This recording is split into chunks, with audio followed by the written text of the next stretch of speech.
ਸਤਿ ਸ਼੍ਰੀ ਅਕਾਲ। ਤੁਸੀਂ ਵੇਖ ਰਹੇ ਹੋ ਪੰਜਾਬ ਮੇਲ USA TV NRI ਵਰਡ ਦੇ ਵਿੱਚ ਸਵਾਗਤ। ਮੈਂ ਹਾਂ ਸੰਜੀਵ ਯਸ਼ ਖੰਨਾ।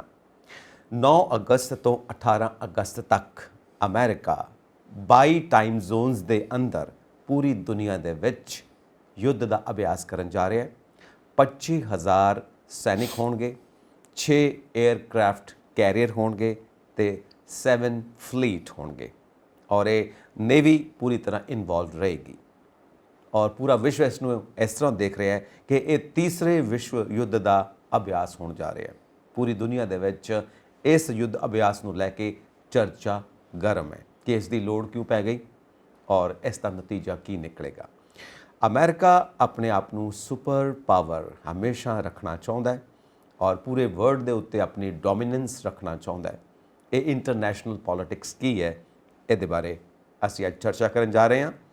ਮੇਰੇ ਨਾਲ ਸਟੂਡੀਓਜ਼ ਦੇ ਵਿੱਚ ਮੌਜੂਦ ਨੇ ਪ੍ਰੋਫੈਸਰ ਰਾਜਨ ਸ਼ਰਮਾ, ਡਾਕਟਰੇਟ ਇਨ ਪੋਲੀਟੀਕਲ ਸਾਇੰਸ ਤੇ ਇਹਨਾਂ ਦੀ ਸਪੈਸ਼ਲਿਟੀ ਹੈ international relations and foreign policy. DAV college, DAV university ਤੋਂ ਇਹ ਤਸ਼ਰੀਫ ਲੈ ਕੇ ਆਏ ਨੇ। ਬਹੁਤ ਬਹੁਤ ਵੈਲਕਮ ਕਰਦੇ ਹਾਂ ਤੁਹਾਡਾ NRI ਵਰਡ ਦੇ ਵਿੱਚ। ਸੋ ਸਭ ਤੋਂ ਪਹਿਲਾਂ ਤਾਂ ਇੱਕ ਬਰੀਫ ਚੀਜ਼ ਇਹ ਜਾਣਨਾ ਚਾਹਾਂਗੇ ਕਿ ਅਮਰੀਕਾ ਆਪਣੇ ਆਪ ਨੂੰ ਵਰਲਡ ਪੋਲਿਟਿਕਸ ਦੇ ਵਿੱਚ ਸਭ ਤੋਂ ਉੱਪਰ ਰੱਖਣਾ ਚਾਹੁੰਦਾ ਜੀ। ਵਰਲਡ ਇਕਨੋਮਿਕਸ ਦੇ ਵਿੱਚ ਆਪਣੇ ਆਪ ਨੂੰ ਸਭ ਤੋਂ ਉੱਪਰ ਰੱਖਣਾ ਚਾਹੁੰਦਾ। ਕਈ ਵਾਰ ਅਸੀਂ ਕਹਿੰਦੇ ਹਾਂ ਗਲੋਬਲਾਈਜੇਸ਼ਨ ਦੀ ਗੱਲ ਨਹੀਂ ਹੈ, ਦਿਸ ਇਜ਼ ਅਮਰੀਕਨਾਈਜੇਸ਼ਨ। ਸੋ ਡਿਫਾਈਨ ਕਰੋ ਜ਼ਰਾ ਇਸ ਚੀਜ਼ ਨੂੰ ਕਿ ਅਮਰੀਕਾ ਚਾਹੁੰਦਾ ਕੀ। ਦੇਖੋ ਇਸ ਤਰ੍ਹਾਂ ਹੈ ਜੀ ਕਿ ਸੈਕੰਡ ਵਰਲਡ ਵਾਰ ਹੋਈ, ਉਹਦੇ ਤੋਂ ਬਾਅਦ ਦੋ ਸੁਪਰ ਪਾਵਰ ਜਿਹੜੀਆਂ ਸੀ ਇਮਰਜ ਹੋਈਆਂ। ਇੱਕ ਅਮਰੀਕਾ ਸੀ ਔਰ ਦੂਸਰਾ ਜਿਹੜਾ ਸੋਵੀਅਤ ਯੂਨੀਅਨ ਸੀ। ਦੋਨਾਂ ਵਿੱਚ ਕਾਫੀ ਲੰਬਾ ਸਮਾਂ ਕੋਲਡ ਵਾਰ ਚੱਲੀ, ਖਾਸ ਕਰਕੇ 1991 ਤੱਕ। ਔਰ 91 ਵਿੱਚ ਜਦੋਂ ਸੋਵੀਅਤ ਯੂਨੀਅਨ ਟੁੱਟ ਗਿਆ ਤਾਂ ਅਸੀਂ ਕਹਿੰਦੇ ਯੂਨੀਪੋਲਰ ਵਰਲਡ ਕਿ ਇੱਕੋ ਇੱਕ ਹੀ ਸੁਪਰ ਪਾਵਰ ਹੈ, ਉਹ ਹੈ ਅਮਰੀਕਾ। ਔਰ ਉਹਨੂੰ ਕਿਸੇ ਨੂੰ ਪੁੱਛਣ ਦੀ ਲੋੜ ਨਹੀਂ ਹੈ ਕਿ ਵਰਲਡ ਨੂੰ ਕਿੱਦਾਂ ਮੈਨੇਜ ਕਰਨਾ ਹੈ। ਸੋ ਅਮਰੀਕਾ ਸੁਪਰ ਪਾਵਰ, ਜਦੋਂ ਅਸੀਂ ਸੁਪਰ ਪਾਵਰ ਕਹਿੰਦੇ ਤਾਂ ਇਹਦਾ ਮਤਲਬ ਇਹ ਹੈ ਕਿ ਦੁਨੀਆ ਦੇ ਸਾਰੇ ਦੇਸ਼ ਜਿਹੜੇ ਅਗਰ ਸੋਵੀਅਤ ਯੂਨੀਅਨ ਨੂੰ ਅਲੱਗ ਕਰ ਦਈਏ, ਸਾਰੇ ਇਕੱਠੇ ਹੋ ਜਾਣ ਤਾਂ ਇੰਨੀ ਜ਼ਿਆਦਾ ਮਿਲਟਰੀ ਮਾਈਟ ਔਰ ਇੰਨੀ ਜ਼ਿਆਦਾ ਉਹਦੀ ਇਕਨੋਮੀ ਸਟਰੋਂਗ ਹੋਵੇ ਕਿ ਪੂਰੀ ਦੁਨੀਆ ਉਹਦਾ ਮੁਕਾਬਲਾ ਨਾ ਕਰ ਸਕੇ। ਤਾਂ ਇਹ ਜਿਹੜੀ ਪੋਲਿਟਿਕਸ ਆਫ ਡੋਮੀਨੈਂਸ ਹੈ, ਇਹ ਤਾਂ ਅਲੱਗ-ਅਲੱਗ ਟਾਈਮ 'ਤੇ ਹੋਇਆ। ਕਿਸੇ ਟਾਈਮ 'ਤੇ ਜਿਹੜਾ ਹੈ ਇੰਗਲੈਂਡ ਦਾ ਰਾਜ ਸੀ, ਉਹਨਾਂ ਦੀ ਤੂਤੀ ਬੋਲਦੀ ਸੀ। ਔਰ ਸੈਕੰਡ ਵਰਲਡ ਵਾਰ ਤੋਂ ਬਾਅਦ ਅਮਰੀਕਾ ਜਿਹੜਾ ਹੈ, ਜਦ ਕਿ ਅਗਰ ਅਸੀਂ ਦੇਖੀਏ ਕਿ ਹੁਣ 1991 ਤੋਂ ਬਾਅਦ ਸੋਵੀਅਤ ਯੂਨੀਅਨ ਟੁੱਟ ਗਿਆ, ਅਮਰੀਕਾ ਨੂੰ ਥ੍ਰੈਟ ਨਹੀਂ ਹੈ, ਕੋਈ ਆਈਡੀਓਲੋਜੀਕਲ ਜਿਹੜਾ ਥ੍ਰੈਟ ਨਹੀਂ ਹੈ ਕਿਸੇ ਤਰ੍ਹਾਂ ਦਾ ਵੀ। ਉੱਥੇ ਵੀ ਰਸ਼ੀਆ ਵਿੱਚ ਵੀ ਡੈਮੋਕ੍ਰੇਸੀ ਹੈ ਔਰ ਬਾਕੀ ਈਸਟ ਪੂਰਾ ਬਲੌਕ ਹੀ ਈਸਟ ਯੂਰਪੀਅਨ ਕੰਟਰੀ ਹੈ। ਲੇਕਿਨ ਫਿਰ ਵੀ ਜਿਹੜਾ ਅਮਰੀਕਾ ਡੋਮੀਨੇਟ ਕਰਨਾ ਚਾਹੁੰਦਾ, ਉਹ ਕਿਸ ਤਰ੍ਹਾਂ ਡੋਮੀਨੇਟ ਕਰਨਾ ਚਾਹੁੰਦਾ? ਕਿਉਂਕਿ ਅਮਰੀਕਾ ਕੋਲ ਟੈਕਨੋਲੋਜੀ ਹੈ ਔਰ ਉਹ technology technology is foreign policy. ਅੱਜ ਕੱਲ੍ਹ ਅਸੀਂ ਕਹਿੰਦੇ ਟੈਕਨੋਲੋਜੀ ਇਜ਼ ਫੋਰਨ ਪੋਲਿਸੀ। ਅਗਰ ਤੁਸੀਂ ਯੂਕਰੇਨ ਵਾਰ ਦੀ ਵੀ ਗੱਲ ਕਰ ਲਓ ਤਾਂ ਉਹਦੇ ਵਿੱਚ ਜਿਹੜਾ ਸਟਾਰ ਲਿੰਕ ਜਿਹੜਾ ਹੈ ਐਲਨ ਮਸਕ ਦਾ, ਉਹਦੇ ਰਾਹੀਂ ਵਾਰ ਲੜੀ ਜਾ ਰਹੀ ਹੈ। ਮਤਲਬ ਇਹ ਇੱਕ ਪ੍ਰਾਈਵੇਟ ਅਦਾਰਾ ਹੈ ਜਿਹੜਾ ਕਿ SpaceX ਦਾ ਮਾਲਕ ਹੈ, ਟੈਸਲਾ ਦਾ ਮਾਲਕ ਹੈ ਔਰ ਉਹਦੇ 45,000 ਸੈਟੇਲਾਈਟ ਨੇ ਜਿਹੜੇ ਫੈਸਿਲੀਟੇਟ ਕਰ ਰਹੇ ਨੇ ਟਾਰਗੇਟ ਔਰ ਕਿਸ ਤਰ੍ਹਾਂ ਜਿਹੜੀ ਜਸੂਸੀ ਕਰਨੀ ਹੈ। ਤਾਂ ਅਮਰੀਕਾ ਆਪਣੀ ਇਕੋਨਮੀ ਕਰਕੇ ਔਰ ਆਪਣੀ ਮਿਲਟਰੀ ਪਾਵਰ ਕਰਕੇ ਆਪਣੀ ਜਿਹੜੀ ਡੋਮੀਨੈਂਸ ਹੈ ਉਹਨੂੰ ਮੇਨਟੇਨ ਲਗਾਤਾਰ ਕਰ ਰਿਹਾ ਹੈ। ਜਦ ਕਿ ਕਈ ਵਾਰ ਅਸੀਂ ਕਹਿੰਦੇ ਹਾਂ ਕਿ ਅਮਰੀਕਾ ਡਿਕਲਾਈਨਿੰਗ ਪਾਵਰ ਹੈ, ਡੀ-ਡਾਲਰਾਈਜੇਸ਼ਨ ਹੋ ਰਹੀ ਹੈ। ਬ੍ਰਿਕ ਕੰਟਰੀ ਜਿਹੜੇ ਹੈ ਉਹ ਇੱਕ ਉਹਨੂੰ ਚੈਲੰਜ ਦੇ ਰਹੇ ਨੇ, ਉਹਨਾਂ ਨੇ ਆਪਣਾ ਵੱਖਰਾ ਬੈਂਕ ਵੀ ਬਣਾਇਆ। ਲੇਕਿਨ ਫਿਲਹਾਲ ਜਿਹੜਾ ਯੂਨਾਈਟਡ ਸਟੇਟਸ ਹੈ ਉਹ ਆਪਣੀ ਡੋਮੀਨੈਂਸ ਨੂੰ ਬਰਕਰਾਰ ਰੱਖਣਾ ਚਾਹੁੰਦਾ ਹੈ। ਵਾਰ ਯੂਕਰੇਨ ਦੀ ਹੋ ਰਹੀ ਹੈ, ਲੇਕਿਨ ਜਿਹੜੇ ਬੈਕਰਸ ਨੇ, ਹੁਣ ਸ਼ਾਂਤੀ ਜੇ ਹੋਏਗੀ ਤੇ ਰਸ਼ੀਆ ਔਰ ਅਮਰੀਕਾ ਵੈਸਟਰਨ ਵਰਲਡ ਵਿੱਚ ਲੀਡ ਰੋਲ ਵਿੱਚ ਅਮਰੀਕਾ ਹੀ ਹੈ। ਯੈਸ। ਤਾਂ ਟਾਕਸ ਜੇ ਹੋਣਗੀਆਂ ਤੇ ਯੂਕਰੇਨ ਨੂੰ ਤੇ ਵਿਚਾਰੇ ਨੂੰ ਕਿਸੇ ਨੇ ਪੁੱਛਣਾ ਨਹੀਂ ਹੈ। It is a tool, it is a pawn in the power politics. Yes. ਇਸ ਕਰਕੇ ਅਮਰੀਕਾ ਜਿਹੜਾ ਆਪਣਾ ਦਬਦਬਾ, ਇੱਕ ਵਰਡ ਯੂਜ਼ ਕਰਦੇ ਹੈਜੀਮਨੀ ਜੀ, ਆਪਣਾ ਦਬਦਬਾ, ਆਪਣਾ ਪ੍ਰਭਾਵ, ਆਪਣੀ ਸਰਦਾਰੀ ਦੁਨੀਆ ਦੇ ਵਿੱਚ ਜਿਹੜਾ ਹੈ ਉਹ, ਜਦ ਕਿ ਇੱਕ ਚੈਲੰਜਰ ਹੈ ਉਹਨੂੰ, ਉਹ ਚੈਲੰਜਰ ਚਾਈਨਾ ਹੈ। ਸ਼ੋਰ ਇਹ ਚੈਲੰਜਰ ਹੈ ਜੀ। ਡੀ-ਡਾਲਰਾਈਜੇਸ਼ਨ ਦੀ ਆਪਾਂ ਗੱਲ ਜ਼ਰੂਰ ਕਰਾਂਗੇ, ਇੱਕ ਪੁਆਇੰਟ ਰਹੇਗਾ ਕਿਉਂਕਿ ਇਕਨੋਮਿਕ ਵਾਰ ਆਪਣੇ ਫਰੰਟ ਤੇ ਲੜੀ ਜਾਂਦੀ ਹੈ। ਇੱਧਰ ਐਮੂਨੀਸ਼ਨ ਹੈ, ਉਧਰ ਇਕਨੋਮਿਕ ਵਾਰ ਹੈ। ਹਾਂਜੀ। ਸੋ ਅਸੀਂ ਗੱਲ ਕਰ ਰਹੇ ਹਾਂ ਯੂਕਰੇਨ ਤੇ ਰਸ਼ੀਆ ਦੀ ਵਾਰ ਦੀ। ਤੁਸੀਂ ਜ਼ਿਕਰ ਕੀਤਾ because it is a war actually between ਅਮਰੀਕਾ ਐਂਡ ਰਸ਼ੀਆ। ਰਾਈਟ।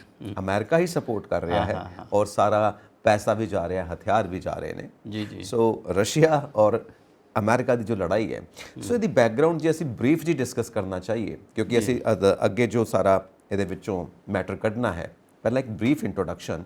ਇਹ ਵਾਰ ਅਮਰੀਕਾ ਔਰ ਰਸ਼ੀਆ ਦੇ ਵਿੱਚ ਕਿਉਂ ਸ਼ੁਰੂ ਹੋ ਗਈ, ਜਿਹਦੇ ਵਿੱਚ ਯੂਕਰੇਨ ਸਿਰਫ ਇੱਕ ਪਿਆਦਾ ਹੈ? ਹਾਂ ਬਿਲਕੁਲ, ਤੁਸੀਂ ਅਗਰ ਆਪਾਂ ਥੋੜ੍ਹੀ ਜਿਹੀ ਹਿਸਟਰੀ ਦੇਖ ਲਈਏ ਯੂਕਰੇਨ ਦੀ, ਕਿਉਂਕਿ ਯੂਕਰੇਨ ਜਿਹੜਾ ਹੈ ਉਹ ਦੁਨੀਆ ਮਤਲਬ ਯੂਰਪ ਵਿੱਚ ਸੈਕੰਡ ਲਾਰਜੈਸਟ ਕੰਟਰੀ ਹੈ ਆਫਟਰ ਰਸ਼ੀਆ। ਜੀਓਗ੍ਰਾਫੀ ਵੀ ਦੇਖ ਲਈਏ ਤੇ ਦੋਨੋਂ ਦੇਸ਼ ਜਿਹੜੇ ਹੈ, ਮਤਲਬ ਰਸ਼ੀਆ ਵੀ ਔਰ ਯੂਕਰੇਨ ਵੀ ਬਹੁਤ ਰਿਸੋਰਸ, ਮਤਲਬ ਨੈਚੁਰਲ ਰਿਸੋਰਸਿਸ ਔਰ ਖਾਸ ਕਰਕੇ ਮਿਨਰਲ ਰਿਸੋਰਸਿਸ ਜਿਹੜੇ ਕਿ ਜਿਹੜੇ ਅੱਜ ਕੱਲ੍ਹ ਜਿਹੜੀ ਚਿਪ ਟੈਕਨੋਲੋਜੀ ਹੈ ਸੈਮੀਕੰਡਕਟਰ ਵਾਸਤੇ, ਇਹ ਬਹੁਤ ਹੈ ਜੀ। ਔਰ ਯੂਕਰੇਨ ਜਿਹੜਾ ਹੈ ਇਹ ਸਨ 1991 ਜਦੋਂ ਸੋਵੀਅਤ ਯੂਨੀਅਨ ਜਿਹੜਾ ਟੁੱਟ ਗਿਆ, ਇਹ ਇੱਕ ਇੰਡੀਪੈਂਡੈਂਟ ਸੋਵਰਨ ਕੰਟਰੀ, ਮਤਲਬ ਇਹ ਕਿਸੇ ਟਾਈਮ ਤੇ ਸੋਵੀਅਤ ਯੂਨੀਅਨ ਦਾ ਇੱਕ ਰਿਪਬਲਿਕ ਸੀ, ਜਿੱਦਾਂ ਰਿਪਬਲਿਕ ਮੀਨ ਜਿੱਦਾਂ ਪ੍ਰੋਵਿੰਸ ਹੈ ਸਾਡੇ ਪੰਜਾਬ ਹੈ, ਉਸ ਤਰ੍ਹਾਂ ਦਾ ਇੱਕ ਰਾਜ ਸੀ ਜਿਹੜਾ ਇੰਡੀਪੈਂਡੈਂਟ ਹੋ ਗਿਆ। ਪਰ ਬਦਕਿਸਮਤੀ ਇਹ ਹੈ ਕਿ ਇਹਨਾਂ ਨੂੰ ਕਦੇ ਵੀ ਆਪਣੇ ਕਿਸਮਤ ਦਾ ਆਪ ਫੈਸਲਾ ਕਰਨ ਦਾ ਮੌਕਾ ਹੀ ਨਹੀਂ ਮਿਲਿਆ। ਪਹਿਲੇ ਸੋਵੀਅਤ ਯੂਨੀਅਨ ਜਿਹੜਾ ਸੀ ਉਹਨਾਂ ਦੀ ਚੱਲਦੀ ਸੀ, ਤੇ ਹੁਣ ਇਹ ਅਮਰੀਕਾ ਦੇ ਹੱਥ ਵਿੱਚ ਆ ਗਏ ਨੇ। ਤੇ ਅੱਗੇ ਲਾ ਕੇ ਮਤਲਬ ਦਿਸ ਇਜ਼ ਵਾਟ ਪੁਟਿਨ ਸੇਜ਼ ਕਿ ਬਈ ਇਹ ਜਿਹੜੀ 1991 ਦੀ ਜਿਹੜੀ ਇਹ ਜੀਓ ਪੋਲੀਟੀਕਲ ਡਿਜ਼ਾਸਟਰ ਹੋਇਆ ਹੈ, ਸਾਡਾ ਦੇਸ਼ ਹੀ ਟੁੱਟ ਗਿਆ ਜੀ। ਔਰ ਦੋ ਕਾਰਨ ਜਿਹੜੇ ਹੈ ਕਿ ਜਦੋਂ ਦੇਸ਼ ਟੁੱਟ ਗਿਆ, ਪੁਟਿਨ ਜਿਹੜਾ ਆਉਂਦਾ ਪ੍ਰੈਜ਼ੀਡੈਂਟ ਬਣਦਾ ਹੈ ਸੰਨ 2000 ਚ ਬਣਦਾ। ਉਸ ਤੋਂ ਪਹਿਲੇ ਜਿਹੜਾ ਹੈ ਉਹ ਬੋਰਿਸ ਜੈਲਸਨ ਸੀ, ਉਹ ਤੇ ਪਪਟ ਸੀ ਅਮਰੀਕਾ ਦਾ ਓਬਵੀਅਸਲੀ। ਇਹਨੇ ਆ ਕੇ ਦੇਖਿਆ ਵੀ ਦੇਖੋ ਅਸੀਂ ਇੱਕ ਸੁਪਰ ਪਾਵਰ ਰਹੇ ਹਾਂ, ਗ੍ਰੇਟ ਪਾਵਰ ਰਹੇ ਹਾਂ, ਜਿਸ ਤਰ੍ਹਾਂ ਅਮਰੀਕਾ ਸਾਡੀ ਘੇਰਾਬੰਦੀ ਕਰ ਰਿਹਾ ਹੈ ਹੌਲੀ ਹੌਲੀ, ਪੂਰਾ ਈਸਟਰਨ ਬਲਾਕ ਜਿਹੜਾ ਸੀ ਉਹ ਕਮਿਊਨਿਸਟ ਬਣ ਗਿਆ, ਪੋਲੈਂਡ, ਚੈਕੋਸਲੋਵਾਕੀਆ, ਅਰਮਾਨੀਆ, ਬੁਲਗਾਰੀਆ, ਕਿ ਇਹ ਸਾਨੂੰ ਮਤਲਬ ਇਹ ਦਿਸ ਇਜ਼ ਵਨ ਪੁਆਇੰਟ ਕਿ ਜਿਹੜਾ ਈਸਟਵਰਡ ਐਕਸਪੈਂਸ਼ਨ ਆਫ ਨਾਟੋ, ਇਹਨੂੰ ਉਹ ਆਬਜੈਕਟ ਕਰ ਰਿਹਾ ਕਿ ਬਈ ਸਾਡਾ ਤਾਂ ਰਿਹਾ ਹੀ ਕੱਖ ਨਹੀਂ। ਮਤਲਬ ਜਿਸ ਤਰ੍ਹਾਂ ਅਗਰ ਅਸੀਂ ਇੱਕ ਐਗਜ਼ਾਮਪਲ ਦੇ ਲਈਏ ਕਿ Ukraine crisis the, it is just like A dagger on your what your neck. ਮਤਲਬ ਜਿਸ ਤਰ੍ਹਾਂ ਅਮਰੀਕਾ ਅਗਰ ਨੇਪਾਲ ਵਿੱਚ ਮਿਸਾਈਲ ਲਗਾਏ, ਇੰਡੀਆ ਕਿਹੋ ਜਿਹਾ ਫੀਲ ਕਰੇਗਾ? ਸ਼ੋਰ, ਉਹਦੀ ਸਿਕਿਉਰਿਟੀ ਨੂੰ ਖਤਰਾ। ਹੁਣ ਉਹਦੇ ਸਾਹਮਣੇ ਜਿਹੜੇ ਡਿਲੇਮਾ ਸੀ, ਕੀ ਕੀਤਾ ਜਾਏ ਕਿ ਬਈ ਕੀ ਇਸੇ ਤਰ੍ਹਾਂ ਚੁੱਪ ਚਪੀਤੇ ਸਹਿ ਜਾਏ ਜਾਂ ਕੋਈ ਇਹਦਾ ਜਿਹੜਾ ਹੈ ਉਹ ਇਲਾਜ ਕੀਤਾ ਜਾਏ। ਤੇ ਉਹਨੇ ਫਿਰ ਕਰੇਜ ਲਈ, ਉਹਨੇ ਕਿਹਾ ਨਹੀਂ।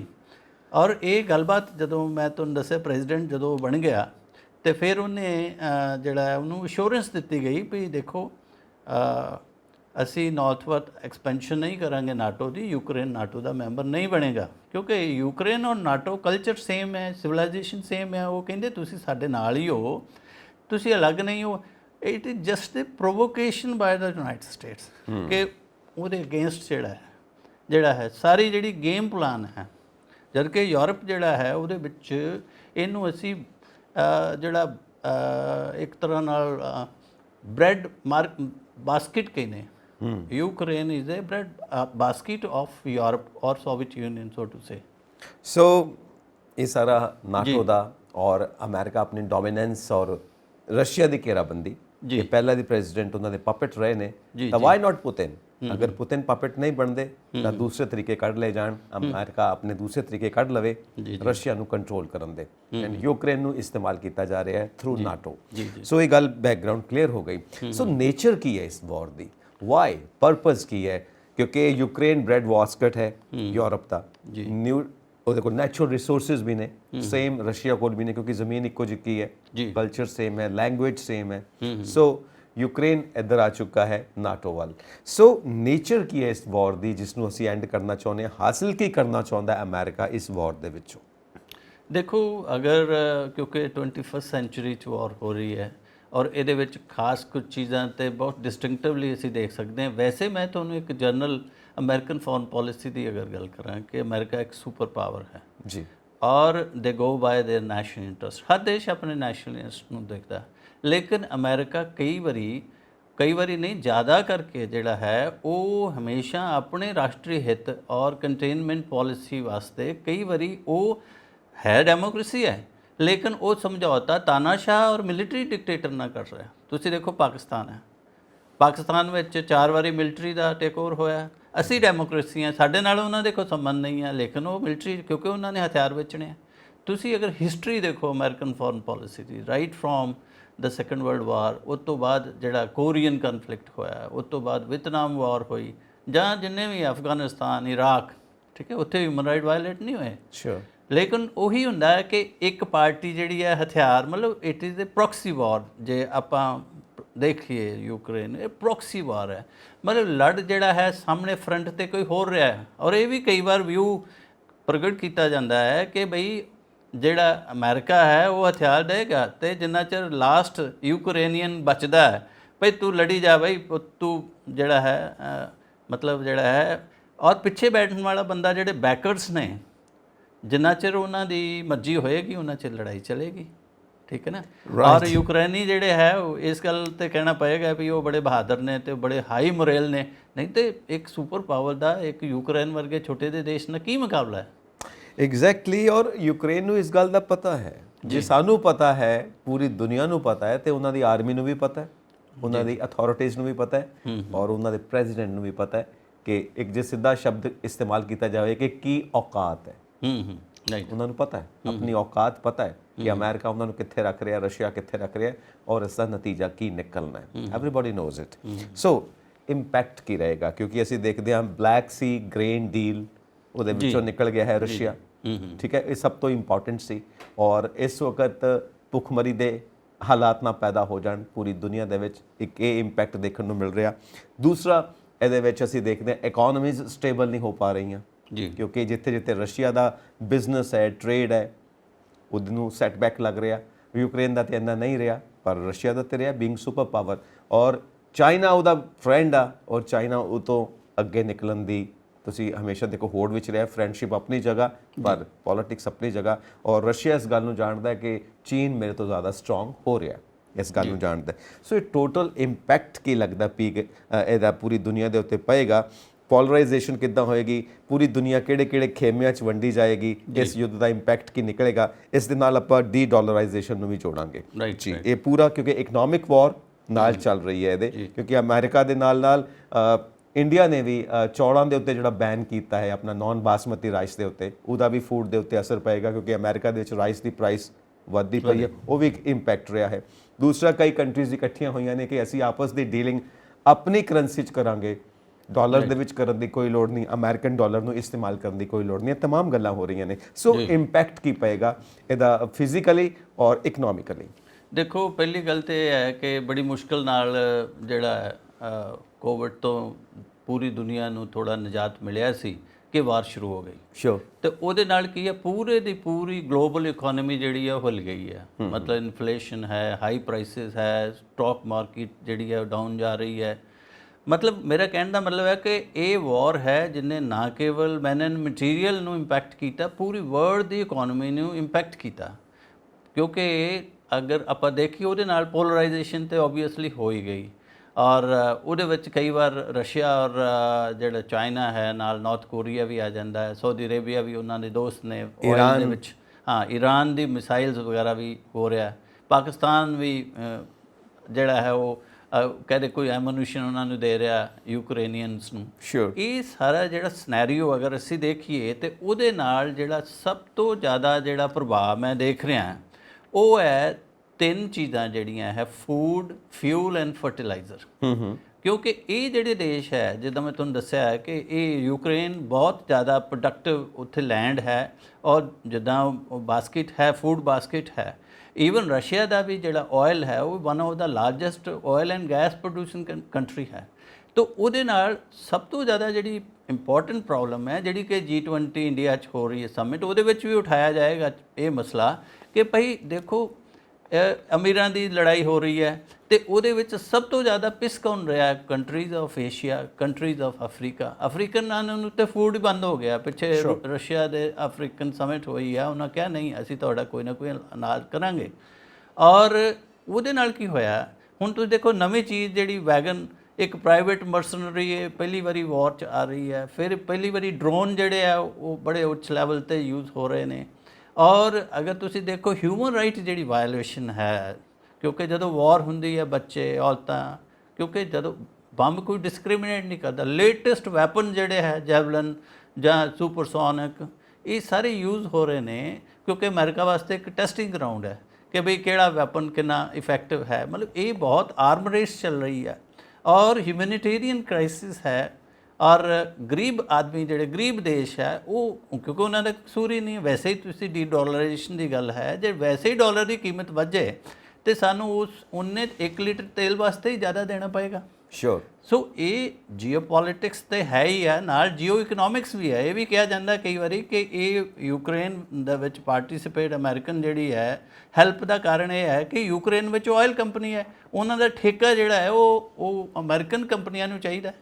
ਔਰ ਜਿੰਨੀ ਵੀ ਵਾਰ ਹੋ ਰਹੀ ਹੈ ਉਹ ਐਲਨ ਮਸਕ ਜਿਹੜਾ ਹੈ ਸਟਾਰਲਿੰਕ, ਉਹਦੇ 4500 ਜਿਹੜੇ ਸੈਟੇਲਾਈਟ ਨੇ ਉਹ ਹੀ ਗਾਈਡ ਕਰ ਰਹੇ ਨੇ ਸਾਰੀ ਵਾਰ ਨੂੰ। ਯੂਕਰੇਨ ਨੂੰ ਦੱਸ ਰਹੇ ਨੇ ਟਾਰਗੇਟ ਕਿੱਥੇ ਹੈ, ਜਿਹੜੀ ਸਰਵੇਲੈਂਸ ਕਿੱਦਾਂ ਕਰਨੀ ਹੈ। ਮਤਲਬ ਇੱਕ ਤਰ੍ਹਾਂ ਨਾਲ ਇਨਡਾਇਰੈਕਟਲੀ ਇਹ ਅਮਰੀਕਨ ਵਾਰ ਹੀ ਹੈ। ਜਿੱਥੋਂ ਤੱਕ ਡੀ-ਡਾਲਰਾਈਜੇਸ਼ਨ ਦਾ ਸਵਾਲ ਹੈ, ਇਹ ਬੜਾ ਇੰਪੋਰਟੈਂਟ ਹੈ ਕਿਉਂਕਿ ਇੰਡੀਆ ਨੇ ਹਰ ਵਾਰ ਵਿੱਚ ਆਦਮੀ ਲੈਸਨ ਲੈਂਦਾ ਕੋਈ ਨਾ ਕੋਈ। ਸਾਡੀ ਆਰਮੀ ਨੇਵੀ ਨੇ ਵੀ ਲਿਆ। ਹਰ ਜਿਹੜਾ ਕ੍ਰਾਈਸਿਸ ਜਦੋਂ ਆਉਂਦੀ ਹੈ ਇਕਨੋਮੀ 'ਤੇ ਉਹਦਾ ਪ੍ਰਭਾਵ ਪੈਂਦਾ। ਸਾਨੂੰ ਚਲੋ ਰਸ਼ੀਆ ਨੇ ਸਸਤਾ ਤੇਲ ਦੇ ਦਿੱਤਾ, ਅਸੀਂ ਉਹਨੂੰ ਜਿਹੜਾ ਹੈ ਪਿਓਰ ਕਰਕੇ ਤੇ ਯੂਰਪ ਨੂੰ ਸਪਲਾਈ ਕਰਤਾ, ਲੇਕਿਨ ਅਸੀਂ ਉਹਨਾਂ ਅੱਗੇ ਝੁਕੇ ਨਹੀਂ ਹੈ। ਅਸੀਂ we are with the peace, we are for dialogue and diplomacy. ਬਾਕੀ ਕੋਈ 20 ਤੋਂ ਵੱਧ ਦੇਸ਼ਾਂ ਨਾਲ ਸਾਡਾ ਜਿਹੜਾ ਹੈ ਇੰਡੀਅਨ ਰੂਪੀ ਵਿੱਚ ਟ੍ਰੇਡ ਜਿਹੜਾ ਹੈ ਉਹ ਇਹ ਅਲਟੀਮੇਟਲੀ ਜਿਹੜਾ ਹੈ, ਕਿਉਂਕਿ ਡਾਲਰ ਜਿਹੜਾ ਹੈ, ਸਾਡੇ ਸਟੂਡੈਂਟ ਬਾਹਰ ਜਾ ਰਹੇ, ਕੈਨੇਡਾ ਜਾ ਰਹੇ ਆ, ਡਾਲਰ ਦਾ ਮੁੱਲ ਵੱਧ ਗਿਆ, ਉਹਨਾਂ ਦੀ ਟਿਕਟ ਦਾ ਮੁੱਲ ਵੱਧ ਗਿਆ।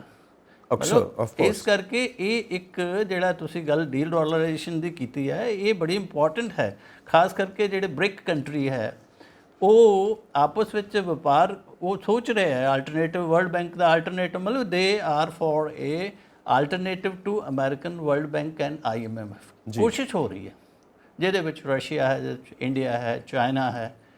ਇੰਡੀਆ ਔਰ ਚਾਈਨਾ ਤਾਂ ਡਿਵੈਲਪਿੰਗ ਇਕੋਨਮੀ ਹੈ, ਫਾਸਟੈਸਟ ਗਰੋਇੰਗ ਇਕੋਨਮੀ ਹੈ, ਇਸ ਕਰਕੇ ਉਹਦਾ ਕੋਈ ਨਾ ਕੋਈ ਜਿਹੜਾ ਰਸਤਾ ਮਿਲ ਜਾਏਗਾ। ਆਫ ਕੋਰਸ, ਕਿਉਂਕਿ ਜਦੋਂ ਰਸ਼ੀਆ ਵੀ ਆਪਣੀ natural gas and natural oil supply ਕਰਦਾ ਹੈ ਤਾਂ ਇੱਕ ਤਰ੍ਹਾਂ ਨਾਲ ਯੂਰਪ ਦੀਆਂ ਜੜ੍ਹਾਂ ਤੱਕ ਪਹੁੰਚਿਆ ਹੋਇਆ ਹੈ। ਪਰ ਇਹ ਵਾਰ ਕਰਕੇ ਉਹਦੇ ਉੱਤੇ ਕਈ ਤਰ੍ਹਾਂ ਦੀਆਂ ਸੈਂਕਸ਼ਨਸ, ਕਈ ਤਰ੍ਹਾਂ ਦੀਆਂ ਬੈਨਸ ਐਂਡ ਆਲ ਦੈਟ, ਇਹ ਸਭ ਚੱਲਦਾ ਰਿਹਾ। ਇਸ ਕਰਕੇ ਰਸ਼ੀਆ ਜੋ ਬਲੈਕ ਸੀ ਗ੍ਰੇਨ ਡੀਲ ਤੋਂ ਵੀ ਬਾਹਰ ਆਇਆ ਕਿ ਤੁਸੀਂ ਮੇਰੇ ਉੱਤੇ ਪਾਬੰਦੀਆਂ ਲਾਉਣਾ ਨਹੀਂ ਬੰਦ ਕਰਦੇ, ਕਿਉਂਕਿ ਇਹ ਚਾਹੁੰਦੇ ਨੇ ਕਿ ਰਸ਼ੀਆ ਜਿਹੜਾ ਆਪਣਾ ਨੈਚੁਰਲ ਰਿਸੋਰਸਿਸ ਨੂੰ ਜਾਂ ਨੈਚੁਰਲ ਗੈਸ ਨੂੰ, ਨੈਚੁਰਲ ਆਇਲ ਨੂੰ ਵੇਚ ਕੇ ਪੈਸਾ ਕਮਾਉਂਦਾ ਹੈ, ਉਹ ਪੈਸਾ ਵਾਰ ਦੇ ਵਿੱਚ ਕੰਮ ਆਉਂਦਾ ਹੈ ਤੇ ਇਹਦੇ ਉੱਤੇ ਬੈਨ ਲਗਾ ਦਿੱਤੇ ਜਾਣ ਤਾਂ ਕਿ ਇਹਦੀ ਫੰਡਿੰਗ ਬੰਦ ਹੋ ਜਾਵੇ ਵਾਰ ਦੀ, ਤੇ ਉਧਰੋਂ ਵੀ ਇਹਨੂੰ ਚੋਟ ਪਹੁੰਚਾ ਕੇ ਹਰਾਉਣ ਦੀ ਕੋਸ਼ਿਸ਼ ਕੀਤੀ ਜਾਵੇ। ਤੇ ਉਧਰੋਂ ਉਹ ਬਲੈਕ ਸੀ ਗ੍ਰੇਨ ਡੀਲ ਤੋਂ ਬਾਹਰ ਨਿਕਲ ਆਇਆ ਕਿ ਤੁਸੀਂ ਨਹੀਂ ਹਟਦੇ ਤੇ ਫਿਰ ਮੈਂ ਕਿਉਂ ਲਿਹਾਜ਼ ਕਰਾਂ। ਤੇ ਹੁਣ ਪਿੱਛੇ ਜੇ ਵੀ ਨਿਊਜ਼ ਸੀਗੀ 1-2 ਦਿਨ ਪਹਿਲਾਂ ਕਿ ਯੂਕਰੇਨ ਦੇ ਡਰੋਨਸ ਨੇ ਅਮਰੀਕਾ ਦੇ ਰਸ਼ੀਆ ਦੇ ਕੁਝ ਇੱਕ ਹਵਾਈ ਅੱਡਿਆਂ ਦੇ ਉੱਤੇ ਹਮਲਾ ਕੀਤਾ ਤੇ ਕੁਝ ਇੱਕ ਹਵਾਈ ਅੱਡੇ ਜੋ ਨੇ ਥੋੜੀ ਟੈਂਪਰੇਰੀ ਤੌਰ ਦੇ ਉੱਤੇ, ਪਰ ਡੇਟ ਨਹੀਂ ਦਿੱਤੀ ਗਈ, ਬੰਦ ਕਰ ਦਿੱਤੇ ਗਏ ਨੇ ਕਿਉਂਕਿ ਡਰੋਨ ਦੇ ਹਮਲੇ ਹੋਏ ਨੇ। ਇਹ ਰਸ਼ੀਆ ਦੀ ਨਿਊਜ਼ ਏਜੰਸੀ ਨੇ ਵੀ ਕਿਹਾ, ਬਿਕੋਜ਼ ਯੂਕਰੇਨ ਵੀ ਲੱਗਾ ਹੋਇਆ, ਬਿਕੋਜ਼ ਬੈਕਅਪ ਹੈ ਨਾਟੋ ਦਾ। ਸੋ ਇਹ ਸਭ ਚੱਲਦਾ ਪਿਆ। ਆਫ ਕੋਰਸ ਜੋ ਪੀਸ ਕੀਪਿੰਗ ਹੋਏਗੀ ਉਹ ਅਮਰੀਕਾ ਤੇ ਰਸ਼ੀਆ ਦੇ ਵਿੱਚ ਹੀ ਹੋਏਗੀ ਔਰ ਇਹਦੇ ਰਿਜ਼ਲਟਸ ਪੂਰਾ ਵਰਲਡ ਭੁਗਤੇਗਾ, ਪੂਰੀ ਦੁਨੀਆ ਨੂੰ ਦੇਖਣੇ ਪੈਣਗੇ। ਸੋ G20 ਐਂਡ G7 ਇਹ ਕਾਫੀ ਚਰਚਾ 'ਚ ਰਹੇ ਨੇ ਪਿਛਲੇ ਦਿਨਾਂ 'ਚ ਔਰ ਪੂਰਾ ਬਾਜੇ ਗਾਜੇ ਦੇ ਨਾਲ ਪੂਰੀ ਦੁਨੀਆ ਦੇ ਵਿੱਚ ਕਾਫੀ ਢੋਲ ਵਜਾਏ ਗਏ ਨੇ ਕਿ ਅਸੀਂ ਸ਼ਾਂਤੀ ਸ਼ਾਂਤੀ ਸ਼ਾਂਤੀ, ਪਰ ਸ਼ਾਂਤੀ ਕਿਤੇ ਨਜ਼ਰ ਨਹੀਂ ਆ ਰਹੀ। ਉੱਥੇ ਉਹੀ ਚੀਜ਼ ਚੱਲਦੀ ਪਈ ਹੈ ਕਿ ਜੋ ਅਮਰੀਕਾ ਚਾਹੁੰਦਾ ਹੈ, ਵਾਰ ਕੰਟੀਨਿਊ ਰਹੇਗੀ ਤੇ ਵਾਰ ਕੰਟੀਨਿਊ ਰਹੇਗੀ ਬਿਕੋਜ਼ ਅਮਰੀਕਾਜ਼ ਵਿਲ, ਉਹਦੀ ਪੋਲੀਟੀਕਲ ਵਿਲ ਕਹਿ ਲਓ ਜਾਂ ਉਹਦੀ ਆਪਣੀ ਇਕਨੋਮੀ ਦੀ ਜੋ ਨੀਡ ਹੈ, ਕਿਉਂਕਿ ਹਥਿਆਰ ਵੇਚਣੇ ਨੇ, ਹਥਿਆਰ ਉਹਦੀ ਸੈਟੇਲਾਈਟ ਇੰਡਸਟਰੀ ਹੈ ਜੋ ਪੂਰੇ ਵਰਲਡ ਦੇ ਐਕਸਪਰਟਸ ਮੰਨਦੇ ਨੇ। ਸੋ ਇਹ G20 ਐਂਡ G7 ਵੇਅਰ ਦੇ ਸਟੈਂਡ, ਦੇਖੋ ਬੜਾ ਇੰਪੋਰਟੈਂਟ ਹੈ ਖਾਸ ਕਰਕੇ ਇੰਡੀਆ ਦੇ ਪੱਖ ਤੋਂ ਵੀ, ਕਿਉਂਕਿ ਇਸ ਵੇਲੇ ਇੰਡੀਆ ਜਿਹੜਾ ਹੈ ਉਹ G20 ਦਾ ਪ੍ਰੈਜ਼ੀਡੈਂਟ ਹੈ।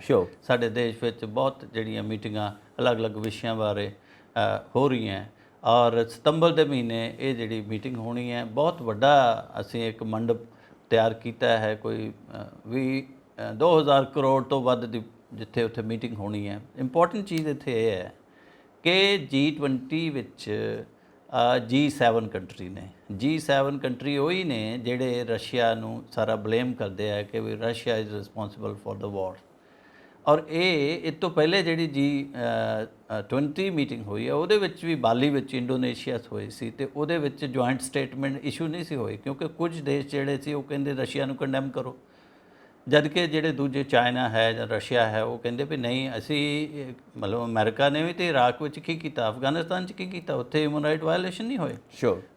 ਔਰ ਇਸ ਕਰਕੇ ਇਹ ਸਾਡੇ ਵਾਸਤੇ ਬੜੀ ਚੁਣੌਤੀ ਹੈ, ਕਿਉਂਕਿ ਲੱਗਦਾ ਇਹ ਹੈ ਕਿ G20 ਦੀ ਜਿਹੜੀ ਸਮਿਟ ਮੀਟਿੰਗ ਇੰਡੀਆ 'ਚ ਹੋਣ ਵਾਲੀ ਹੈ ਉਹਦਾ ਜਿਹੜਾ ਪਰਛਾਵਾਂ ਉਹਦਾ ਓਵਰਸ਼ੈਡੋ ਹੋ ਜਾਏ, ਕਿਉਂਕਿ ਜਦੋਂ ਅਸੀਂ ਵਾਰ ਦੀ ਗੱਲ ਕਰਾਂਗੇ ਬਾਕੀ ਕਲਾਈਮੇਟ ਚੇਂਜ, ਸਾਈਬਰ ਸਿਕਿਉਰਿਟੀ, ਜਿੰਨੇ ਵੀ ਇਸ਼ੂ ਮਹੱਤਵਪੂਰਨ ਹੈ, ਟੈਰਰਿਜ਼ਮ, ਉਹ ਪਿੱਛੇ ਪੈ ਜਾਂਦੇ ਆ। ਸ਼ੋਰ। ਸੋ ਇਹ ਇੰਡੀਆ ਦੀ ਬੜੀ ਉਪਲਬਧੀ ਹੋਏਗੀ ਕਿ ਇੰਡੀਆ ਜਿਹੜਾ ਹੈ ਉਹ ਸਾਈਡ ਟਰੈਕ ਨਾ ਹੋ ਜਾਏ, ਜਿਹੜੇ ਰੀਅਲ ਇਸ਼ੂ ਹੈ ਵਰਲਡ ਦੇ ਉਹ ਸਾਈਡ ਟਰੈਕ ਨਾ, ਮਤਲਬ ਠੀਕ ਹੈ ਯੂਕਰੇਨ ਇੰਪੋਰਟੈਂਟ ਹੈਗਾ, ਅਸੀਂ ਕੋਸ਼ਿਸ਼ ਵੀ ਕਰ, ਇੰਡੀਆ ਨੇ ਬੜੀ ਕੋਸ਼ਿਸ਼ ਕੀਤੀ ਹੈ, ਕੋਪਨਹੈਗਨ ਵਿੱਚ ਡੈਨਮਾਰਕ 'ਚ ਸੀਕ੍ਰੇਟ ਟਾਕਸ ਹੋਈਆਂ, ਅਸੀਂ ਪਾਰਟੀਸਿਪੇਟ ਕੀਤਾ ਇੰਡੀਆ ਨੇ, ਔਰ ਇੰਡੀਅਨ ਪ੍ਰੈਜ਼ੀਡੈਂਟ ਜਿਹੜਾ ਪ੍ਰਾਈਮ ਮਿਨਿਸਟਰ ਹੈ ਉਹ ਤੇ 7 ਲਾਈਨ ਬੜੀ ਫੇਮਸ ਹੈ ਵੀ this is not time for war, Modi sahib ਨੇ ਕਿਹਾ, ਅਸੀਂ ਕਰ ਰਹੇ ਹਾਂ।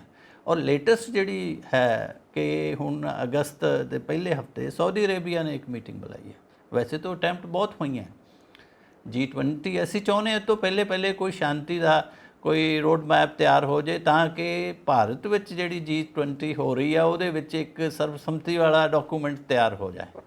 ਤਾਂ ਇਹ ਸਾਡੇ ਵੀ ਬੜੇ ਸਟੇਕਸ ਇਹਦੇ ਵਿੱਚ ਹਾਈ ਨੇ, ਲੇਕਿਨ G20 ਕੰਟਰੀ ਜਿਹੜੇ ਹੈ ਉਹ ਵੀ ਪੂਰੀ ਕੋਸ਼ਿਸ਼ ਕਰਨਗੇ ਕਿ ਰਸ਼ੀਆ ਨੂੰ ਪਿਨ ਡਾਊਨ ਕੀਤਾ ਜਾਏ, ਇਹ ਵੀ ਬੜਾ ਮਹੱਤਵਪੂਰਨ ਚੀਜ਼ ਹੈ। ਸੋ ਇਹ G20 ਜਿਹੜੀ ਹੈ ਵੈਸੇ ਟਾਕਸ ਚੱਲ ਰਹੀਆਂ, ਸੀਕ੍ਰੇਟ ਟਾਕਸ ਵੀ ਚੱਲ ਰਹੀਆਂ। ਸਾਊਦੀ ਅਰੇਬੀਆ ਨੇ ਜੱਦਾ ਵਿੱਚ ਕੋਈ 30 ਦੇਸ਼ਾਂ ਨੂੰ ਬੁਲਾਇਆ, ਉਹਦੇ ਵਿੱਚ ਉਹਨਾਂ ਨੇ ਰਸ਼ੀਆ ਨੂੰ ਐਕਸਕਲੂਡ ਕੀਤਾ, ਕਿਉਂਕਿ ਮੇਨ ਗੇਮ ਜਿਹੜੀ ਉਹਦੇ ਵਿੱਚ ਕੌਣ ਜਾਏਗਾ, ਉਹਦੇ ਵਿੱਚ ਪੂਰਾ ਵੈਸਟਰਨ ਵਰਲਡ ਤੋਂ ਲੋਕ ਆਉਣਗੇ, ਉਹਦੇ ਵਿੱਚ ਜਿਹੜਾ ਹੈ ਕੰਟਰੀਜ਼ ਆਫ ਦਾ ਸਾਊਥ ਜਿਹੜੇ ਹੈ, ਮਤਲਬ ਗਲੋਬਲ ਸਾਊਥ ਜਿਹਦੀ ਇੰਡੀਆ ਕਾਫੀ ਗੱਲ ਕਰ ਰਿਹਾ ਕਿ ਤੁਸੀਂ ਬਈ ਗਰੀਬ ਦੇਸ਼ ਦਾ ਤਾਂ ਧਿਆਨ ਹੀ ਨਹੀਂ ਰੱਖਦੇ, ਅਮੀਰ ਦੇਸ਼ ਜਿਹੜੇ G20 ਵਿੱਚ ਵੀ G7 ਵਿੱਚ ਵੀ ਉਹਨਾਂ ਦੇ ਸਿਰ ਕਰਜ਼ਾ ਚੜ ਰਿਹਾ ਹੈ, ਉਹਨਾਂ ਕੋਲ ਰਾਸ਼ਨ ਪਾਣੀ ਨਹੀਂ ਹੈਗਾ, ਉਹਨਾਂ ਦੇ ਡੈਟ ਕ੍ਰਾਈਸਿਸ ਹੈ, ਮਤਲਬ ਉਹਦੇ ਵਿੱਚ ਰਸ਼ੀਆ ਨੂੰ ਨਹੀਂ ਬੁਲਾਇਆ ਗਿਆ ਕਿਉਂਕਿ ਪਹਿਲੇ ਹੀ ਉਹ ਵਰਕਆਊਟ ਕਰਨਾ ਚਾਹੁੰਦੇ ਹੈ ਅਮਰੀਕਾ ਨਾਲ, ਵੈਸਟਰਨ ਕੰਟਰੀ ਨਾਲ, ਸਾਊਥ ਦੇ ਦੇਸ਼ਾਂ ਨਾਲ, ਯੂਕਰੇਨ ਨਾਲ, ਕਿ ਕੋਈ ਬਲੂਪ੍ਰਿੰਟ ਤਿਆਰ ਕੀਤਾ ਜਾਏ, ਔਰ ਇੰਡੀਆ ਨੂੰ ਇਨਵਾਈਟ ਕੀਤਾ ਗਿਆ। ਇਹ ਬੜੀ ਇੰਪੋਰਟੈਂਟ ਗੱਲ ਹੈ ਕਿ India has been invited by Saudi Arabia. ਔਰ ਅਫਰੀਕਾ ਦੀ ਜਿਹੜੀ ਪਲਾਨ ਹੈ ਕਿ ਅਫਰੀਕਾ ਨੇ ਪਲਾਨ ਕੀਤੀ, African country most worst affected ਹੈ, ਉਹਨਾਂ ਨੇ ਕਿਹਾ ਪਹਿਲੀ ਤੇ ਗੱਲ ਕੌਨਫੀਡੈਂਸ ਬਿਲਡਿੰਗ ਬਈਆ ਲੈ ਜਾਣ, ਦੂਜੀ ਗੱਲ ਹੈ ਕਿ ਸੀਜ਼ ਫਾਇਰ ਹੋਏ, ਤੀਜੀ ਗੱਲ ਕਿ ਕੋਈ ਨੈਗੋਸ਼ੀਏਸ਼ਨ ਹੋਵੇ, ਕਿਉਂਕਿ ਅਗਰ ਕੋਈ ਸ਼ਾਂਤੀ ਹੁੰਦੀ ਹੈ ਤੇ ਉਹ ਪੁਟਿਨ ਉਹ ਜਿਹੜਾ ਜ਼ੈਲੈਂਸਕੀ ਉਹ ਕਹਿੰਦਾ ਮੈਨੂੰ ਤਾਂ ਮਨਜ਼ੂਰ ਹੀ ਨਹੀਂ ਹੈ, ਕਿਉਂਕਿ ਮੇਰਾ 1/5 ਏਰੀਆ ਜਿਹੜਾ ਹੈ ਡੋਨਾਸਟਿਕ ਔਰ ਲੁਹਾਂਸਕ ਦਾ ਉਹ ਤੇ ਰੂਸੀਆਂ ਦੇ ਕਬਜ਼ੇ 'ਚ ਹੈ।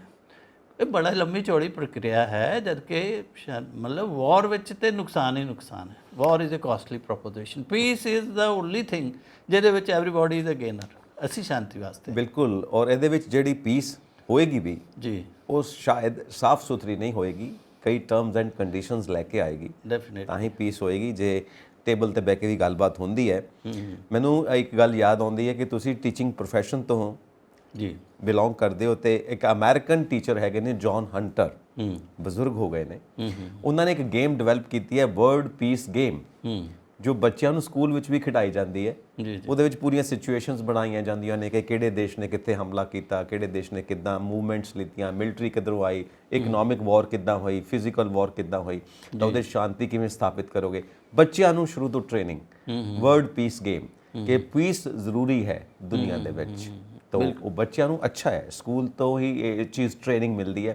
ਔਰ ਕਈ ਦੇਸ਼ਾਂ ਨੇ ਇਹ ਗੇਮ ਅਪਣਾਈ ਹੈ ਔਰ ਉਹਦੇ ਵਿੱਚ ਕਈ ਡਿਵੈਲਪਮੈਂਟਸ ਵੀ ਕੀਤੀਆਂ ਨੇ, ਪਰ ਓਰੀਜਨਲੀ ਜੌਨ ਹੰਟਰ ਹੈਗੇ ਨੇ, ਅਮਰੀਕਾ ਦੇ ਟੀਚਰ ਨੇ, ਕਾਫੀ ਬਜ਼ੁਰਗ ਨੇ। ਸੋ ਤੁਹਾਨੂੰ ਕੀ ਲੱਗਦਾ ਹੈ ਇਹ ਪੀਸ ਜੇ ਬਣ ਗਈ, ਕਿਉਂਕਿ ਲਾਸਟ ਤੁਹਾਡੇ ਵਰਡਸ ਮੈਂ ਤੁਹਾਡੇ ਇਹਦੇ ਉੱਤੇ ਲੈਣਾ ਚਾਹੁੰਦਾ, ਲਾਸਟ ਕਮੈਂਟ, ਪੀਸ ਕਿਉਂਕਿ ਵਰਲਡ ਪੀਸ ਹੀ ਹੋਏਗੀ, ਇਹ ਪੂਰਾ ਵਰਲਡ ਇਨਵੋਲਵਡ ਹੈ, ਚਾਹੇ ਇਕਨੋਮਿਕਲੀ ਚਾਹੇ ਫਿਜ਼ੀਕਲੀ ਮਿਲਟਰੀ ਪਾਵਰ ਇਸਤੇਮਾਲ ਹੋ ਰਹੀ ਹੈ। ਵਰਲਡ ਪੀਸ ਜਿਹੜੀ ਇਹ ਹੋਣ ਜਾ ਰਹੀ ਹੈ ਅਮਰੀਕਾ ਐਂਡ ਰਸ਼ੀਆ ਦੇ ਵਿੱਚ, ਜਿਹਦੇ ਵਿੱਚ ਯੂਕਰੇਨ ਇੱਕ ਮੋਹਰਾ ਹੈ ਜੀ, ਇਹ ਪੀਸ ਕਿਸ ਰੂਪ ਦੇ ਵਿੱਚ ਤੁਹਾਨੂੰ ਲੱਗਦਾ ਹੋ ਸਕਦੀ ਹੈ? ਦੇਖੋ ਇੰਡੀਆ ਦਾ ਇਹਦੇ 'ਚ ਮੈਂ ਸਮਝਦਾ ਕਿ ਅਸੀਂ ਤਾਂ ਪੀਸਫੁਲ ਕੰਟਰੀ ਹਾਂ, ਭਾਰਤ ਇੱਕ ਵਾਹ ਦੇਸ਼ ਹੈ ਜਿੰਨੇ ਕਦੀ ਕਿਸੇ ਤੇ ਹਮਲਾ ਨਹੀਂ ਕੀਤਾ, ਔਰ ਅਸੀਂ ਬਾਰ-ਬਾਰ ਕਹਿ ਰਹੇ ਹਾਂ ਕਿ ਸਾਨੂੰ ਤੁਸੀਂ ਇਹ ਜੱਜ ਨਾ ਕਰੋ ਕਿ ਬਈ ਅਸੀਂ ਯੂਕਰੇਨ ਵਿੱਚ ਨਿਊਟਰਲ ਹਾਂ ਜਾਂ ਕੋਈ ਸਾਈਡ ਨਹੀਂ ਲੈ ਰਹੇ। ਬਹੁਤ ਪ੍ਰੈਸ਼ਰ ਸੀ ਇੰਡੀਆ ਤੇ ਕਿ ਬਈ ਤੁਸੀਂ ਕੰਡੈਮ ਕਰੋ। ਅਸੀਂ ਕਿਹਾ no, we are for dialogue and diplomacy, we are for peace. ਔਰ ਈਵਨ ਜੇ ਤੁਸੀਂ ਦੇਖੋ ਯੋਗਾ ਵਗੈਰਾ ਵੀ ਸਾਰਾ ਜਿਹੜੀਆਂ ਚੀਜ਼ਾਂ ਹੈ ਉਹ ਮੈਂਟਲ ਪੀਸ ਹੈ ਵਾਸਤੇ ਹੈ। ਇਸ ਕਰਕੇ ਪੀਸ ਵਿੱਚ ਤੇ ਹਰ ਆਦਮੀ ਦਾ ਸਟੇਕ ਹੈ, ਕਿਉਂਕਿ ਵਾਰ ਜਿਹੜੀ ਹੈ ਨਾ, ਅਗਰ ਲੋਕਾਂ ਨੂੰ ਪੁੱਛਿਆ ਜਾਏ, ਲੋਕ ਲੜਨਾ ਨਹੀਂ ਚਾਹੁੰਦੇ। ਇਹ ਤੋਂ ਜਿਹੜਾ ਐਡਮਿਨਿਸਟ੍ਰੇਸ਼ਨ ਹੈ ਜਾਂ ਜਿਹੜੇ ਬੈਕਰਸ ਨੇ ਉਹ ਵਾਰ ਚਾਹੁੰਦੇ ਆ। ਇਸ ਕਰਕੇ ਇਹ ਕਾਫੀ ਹੱਦ ਤੱਕ ਜੋ ਹੈ ਇਹ ਅਮਰੀਕਾ 'ਤੇ ਨਿਰਭਰ ਕਰਦਾ ਹੈ ਕਿ ਬਈ ਕਿਹੋ ਜਿਹਾ ਵਰਲਡ ਅਸੀਂ ਸਿਰਜਣਾ ਚਾਹੁੰਦੇ ਹਾਂ। ਇੱਕ ਪੀਸਫੁਲ ਆਰਡਰ ਸਿਰਜਣਾ ਚਾਹੁੰਦੇ ਹਾਂ, ਇੱਕ ਰੂਲ ਬੇਸਡ ਆਰਡਰ ਸਿਰਜਣਾ ਚਾਹੁੰਦੇ ਹਾਂ, ਕਿ ਕੀ ਅਸੀਂ ਖਾਲੀ ਇਸ ਤਰ੍ਹਾਂ ਦੀਆਂ ਵਾਰ ਜਿਹੜੀਆਂ ਅਲੱਗ-ਅਲੱਗ ਰੀਜਨ ਵਿੱਚ ਹੋਣਗੀਆਂ ਤੇ ਫਿਰ ਉਹਦੇ ਨਾਲ ਤੇ ਮਨੁੱਖਤਾ ਦਾ ਘਾਣ ਹੀ ਹੋਣਾ ਹੈ। ਕਿਉਂਕਿ ਵਾਰ ਜਿਹੜੀ ਹੈ, ਐਨਸਟਾਈਨ ਨੂੰ ਵੀ ਪੁੱਛਿਆ ਗਿਆ ਸੀ ਵੀ ਵਰਲਡ ਵਾਰ 3 ਬਾਰੇ ਤੇਰਾ ਕੀ ਵਿਚਾਰ ਹੈ। ਉਹ ਕਹਿੰਦਾ ਕਿ ਮੈਂ ਵਰਲਡ ਵਾਰ 3 ਬਾਰੇ ਨਹੀਂ ਕੁਝ ਕਹਿ ਸਕਦਾ, but I can certainly say that 4th world war will be fought with sticks and stones. So ਇਸ ਕਰਕੇ ਵਾਰ ਜਿਹੜਾ ਹੈ ਉਹ ਤੋਂ ਕਾਸਟਲੀ ਪ੍ਰੋਪੋਜੀਸ਼ਨ ਹੈ। ਤੇ ਇਹ ਪਹਿਲ ਜਿਹੜੀ ਹੈ ਅਸੀਂ ਚਾਹੁੰਦੇ ਹਾਂ ਕਿ ਸਾਊਦੀ ਅਰੇਬੀਆ, ਕਿਉਂਕਿ ਸਾਊਦੀ ਅਰੇਬੀਆ ਰਸ਼ੀਆ ਦਾ ਦੋਸਤ ਹੈ, ਓਪਕ ਮੈਂਬਰ ਹੈ ਔਰ ਉਹਨਾਂ ਦੀ ਆਪਸ ਵਿੱਚ ਬਣਦੀ ਹੈ। ਸਾਊਦੀ ਅਰੇਬੀਆ ਨੇ ਚਾਈਨਾ ਔਰ ਈਰਾਨ ਦਾ ਵੀ ਸਮਝੌਤਾ ਕਰਾਇਆ। ਸਾਊਦੀ ਅਰੇਬੀਆ ਦਾ ਕਾਫੀ ਸਾਡਾ ਮਿੱਤਰ ਦੇਸ਼ ਹੈ ਔਰ ਮੁਸਲਿਮ ਲੀਡਰ ਹੈ, ਮਤਲਬ ਲੀਡਰਸ਼ਿਪ ਜਿਹੜੀ ਹੈ ਸਾਊਦੀ ਅਰੇਬੀਆ ਕੋਲ ਹੈ। ਬਾਕੀ ਇਹ ਜਿਹੜਾ it will take some time, ਇਹ ਇਮੀਡੀਏਟਲੀ ਜਿਹੜਾ ਪੋਸੀਬਲ ਨਹੀਂ ਹੈ। ਅਸੀਂ ਤਾਂ ਚਾਹੁੰਦੇ ਜਲਦੀ ਹੋ ਜਾਏ ਤਾਂ ਕਿ ਸਾਡੀ ਜਿਹੜੀ G20 ਸਮਿਟ ਹੈ ਉਹ ਬਿਲਕੁਲ ਸਕਸੈਸ ਹੋ ਕੇ ਜਾਏ, ਕਿ ਵੀ ਹਾਂ ਇੰਡੀਆ ਇੱਕ ਵਾਹਿਦ ਕੰਟਰੀ ਹੈ ਜਿੱਥੇ ਸਾਰੇ ਹੀ ਸੁਪਰ ਪਾਵਰ ਔਰ ਜਿੰਨੇ ਵੀ G7 ਐਂਡ G20 ਕੰਟਰੀ ਹੈ ਉਹ ਇੱਕ ਮਤੇ ਤੇ ਸਹਿਮਤ ਹੋਏ ਨੇ, ਕਿਉਂਕਿ ਸਾਰਿਆਂ ਦਾ ਜਿਹੜਾ ਸਟੇਕ ਹੈ ਉਹ ਸ਼ਾਂਤੀ ਹੈ। ਔਰ ਤੁਸੀਂ ਐਲਬਰਟ ਆਇਨਸਟਾਈਨ ਦੀ ਗੱਲ ਕੀਤੀ, ਬਿਲਕੁਲ ਠੀਕ ਹੈ। ਉਹਨਾਂ ਨੇ ਕਿਹਾ ਸੀਗਾ ਕਿ ਤੇ ਤੀਸਰਾ ਵਿਸ਼ਵ ਯੁੱਧ ਹੁੰਦਾ ਤਾਂ ਉਹਦੇ 'ਚ ਇੰਨੀ ਤਬਾਹੀ ਹੋਏਗੀ ਕਿ ਉਸ ਤੋਂ ਬਾਅਦ ਚੌਥਾ ਵਿਸ਼ਵ ਯੁੱਧ ਡੰਡਿਆਂ ਤੇ ਪੱਥਰਾਂ ਨਾਲ ਲੜਿਆ ਜਾਏਗਾ। ਸੋ ਯੁੱਧ ਤਾਂ ਖੁਦ ਹੀ ਇੱਕ ਮਸਲਾ ਹੈ, ਇਹਦੇ ਨਾਲ ਮਸਲੇ ਹੱਲ ਨਹੀਂ ਹੋ ਸਕਦੇ, ਮਸਲੇ ਸ਼ਾਂਤੀ ਨਾਲ ਹੱਲ ਹੋਣਗੇ। ਬਹੁਤ ਬਹੁਤ ਥੈਂਕ ਯੂ, ਬਹੁਤ ਬਹੁਤ ਸ਼ੁਕਰੀਆ। Thank you so much for this wonderful talk. ਔਰ ਸਾਡੇ ਵਾਸਤੇ ਇਹ ਇੱਕ ਐਨਲਾਈਟਨ ਐਕਸਪੀਰੀਅੰਸ ਰਹੇਗਾ। Thank you so much. Thank you. ਆਪਣੇ ਵਿਚਾਰ ਸਾਨੂੰ ਇਨਬਾਕਸ ਕਰੋ। ਸਾਡਾ ਚੈਨਲ ਪੰਜਾਬ ਮੇਲ USA TV ਸਬਸਕ੍ਰਾਈਬ ਕਰੋ। ਸਤਿ ਸ਼੍ਰੀ ਅਕਾਲ।